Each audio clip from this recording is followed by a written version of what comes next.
Hi, Shaz here again. So many people out there are fixated on more customers. They think the only way to grow a business, or the main way to grow their business, is to get more customers. So they end up spending a hell of a load of money on sales, marketing, improving their process for selling, and sometimes their conversion rates aren't right, or they try different types of marketing. Some people don't even try different types of marketing, they just try one or two things, and that's about it. And the best one, in fact, is, let's say they try telemarketing and say, oh, telemarketing doesn't work, I tried it.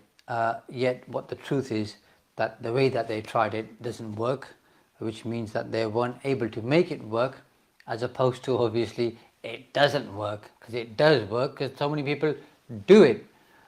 So my message to you today is, say, don't be fixated on more customers, because everybody is fixated on more customers.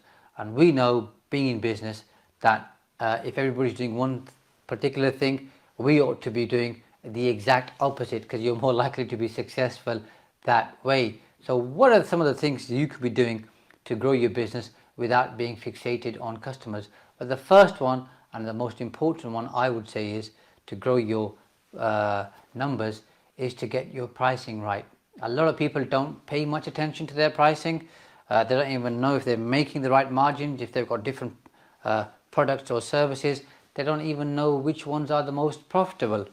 That's because they don't pay enough attention. So I would say to you, test your prices, look at all of your different products and services that you offer, and make sure that you're making good margins on most of them, but hopefully on all of them, in fact, and keep testing your prices. So that's the first one.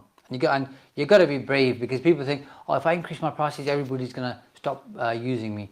That's not true. How do I know? Because I've done this with so many clients over the last 19 years, best part of 3,000 plus business growth consultations.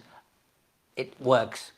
Not everybody is price sensitive, because if everybody were price sensitive, by the way, and look at your own customer base, then everybody should really be shopping from, say, Aldi or Lidl for their weekly shop. They should be buying clothes from, let's say, TK Maxx or Primark, and everybody should be driving the cheapest car on the road. So if all your clients meet that particular criteria, then you're right, they do want the cheapest. But if they don't, that means that they are discerning to some extent, and price is not the only factor. It may be a factor, but it's not the only factor. That's number one. Review your prices and make sure your margins work for you. Secondly, think about how you can cross-sell different services to your clients. So pretty much every business has a different range of services and products. I'll give you a quick example. You go to your solicitor, you're buying a property, you use them for conveyancing. At some point in the future, you're looking to buy or sell a business, or God forbid, you have a divorce and you need to use someone for matrimonial services, or you have a road traffic accident and you need to use a solicitor for that service, and you don't think about the one that you use for conveyancing. That's because they've not given you the information to advise you that they've offer other services. So, and you and I are in the same boat with the services we offer. Are we communicating to all of our clients all the different services we offer and the services that they need? More often than not, the answer is no. So the second one. Third one, other than cross-selling, is get your clients to buy more often. So again, depending on the type of services or product you're selling, get them to come to you more often. Easy example. Let's say somebody goes to the hairdresser once every 6 weeks. The hairdresser, if they're pretty smart, could encourage them to come once a month, which would be 12 times a year. From 12 times a year, encourage them to come once every 4 weeks. That would mean 13 times a year, as opposed to 12 times a year. And obviously, by increasing the frequency, they're getting more custom, and the customer's going to be happy because they're getting regular haircuts and they look better. Number 4, reducing the number of customers or clients you lose. This is the one people pay the least amount of attention to.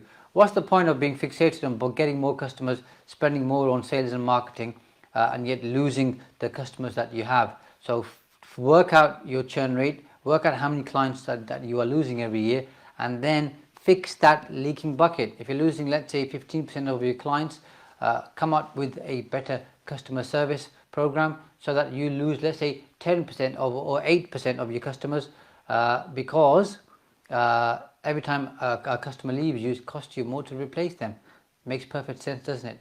And the last one, depending on what you're selling, look at buying inputs cheaper or becoming more efficient. If you become more efficient, or you can buy inputs cheaper. By inputs, I mean if you're selling hard products, to try and buy them cheaper or at better rates, and that's going to improve your margins too. So those are some of the things that can help you improve your business. Focus on those and don't just be fixated on getting new customers because everybody's doing that. It's too noisy out there, it's too loud out there, it's going to cost you a lot of money. Go for the low hanging fruit, the cheaper, better alternative, and that's going to definitely help you to increase and grow your business.